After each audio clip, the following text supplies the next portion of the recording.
Hey guys, welcome. I appreciate you stopping by. We're going to do another tackle storage video today. This one I'm excited about. People have been asking me to put this one together here for quite a few months now. And it's real simple bait casting shelf rack that I built from just using a couple pieces. As you can see, it slides in and out real simple. And the cool thing about it is you can design it for whatever space you have, depending on how many reels you have. You could put 100 reels, you can put 2 reels. It's really up to you. And so before I get started, please, if you could subscribe to the channel. I just started doing these videos, and I'm very blessed because we've gotten a lot of traction. People are watching these videos. And so if you could like it, please, and subscribe if you have not done so. It's pretty motivating to keep doing these, and people seem to be getting some value out of it. So anyways, I want to jump in here and show you real quick how I do this. Now, let's first talk about the biggest problems that I was having on why I even went down this road. So I didn't have a place to put my bait casters. I didn't want to throw them on a shelf. I didn't want to put them in a box. You know, you get handles that are broken. You don't really know what you have. There's a lot of spinning reel racks that exist. You can go and Google them, but there's nothing out there really for bait casters. This rack, you can build it to do over 100 bait casters, or if you want, you can just have one. It's completely up to you, but I'm gonna hit on the basics. And if you would like more information, or do you want me to do a second video actually creating one, I'm happy to do that. Just put that in the comments. With having this rack, you get to see what you have. You can see what your brands are, what your gear ratios are. They're very quick to access. They keep them in one location.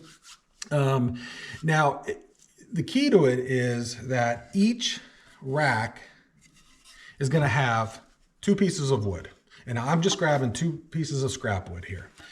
You need a backer, which is going to be the part that mounts to the wall.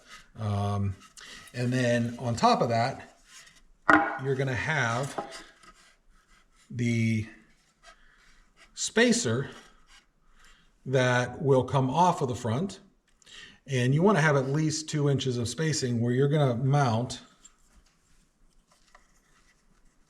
the clip. Now, these are Z clips. I'm going to put in the description where I get them. And you can pick up a ton of Z clips. They're dirt cheap. They're made out of aluminum. There's a place online. I did go through a whole bunch of different size Z clips to figure out the size that I needed. And so what I needed was a 1.5 inch Z clip. And I needed to find ones that, I mean, you technically could you could drill your own holes, but I found ones that already have the holes in them, which was good. So, but anyways, I'm going to go through some dimensions here. So the key is that you need 6.5 inches of space width for each reel.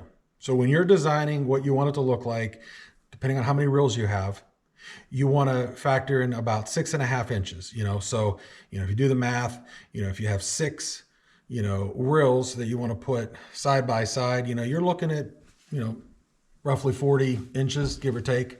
You could stack them, or like I said, you could just do one long one. But, what this is going to do is you're going to flush mount these Z clips on here.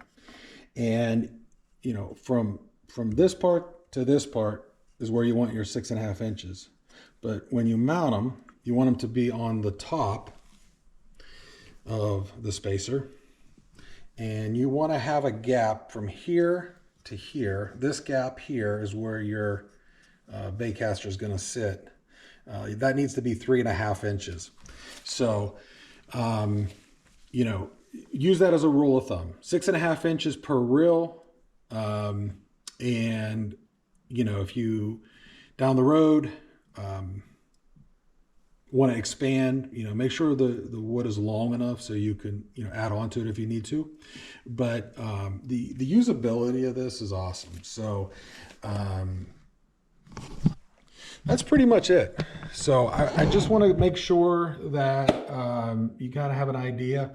But the biggest thing is, we're going to go back over to my rack, and I'm going to show you the quick couple steps. So as you can see on this rack, this here is going to be for one reel, and you'll need 4 screws, 2 spacers. Now I powder coated these. You don't have to do that. I just didn't want aluminum sitting there. You can get aluminum spray paint and do that as well, whatever color you want. But and then this is where you need to make sure the spacing is wide enough. But it's that simple. 2 pieces of wood, 2 Z-clips, 4 screws for each reel. Screw them in. Make sure this is flush so that it sits down in. And that's it. So not a high-tech design by any means, but hopefully, if you have the space and you want to have a nice little area to keep things organized, this is a great way to do it. But if you have any questions, please put them in the comments. I'm happy to help out.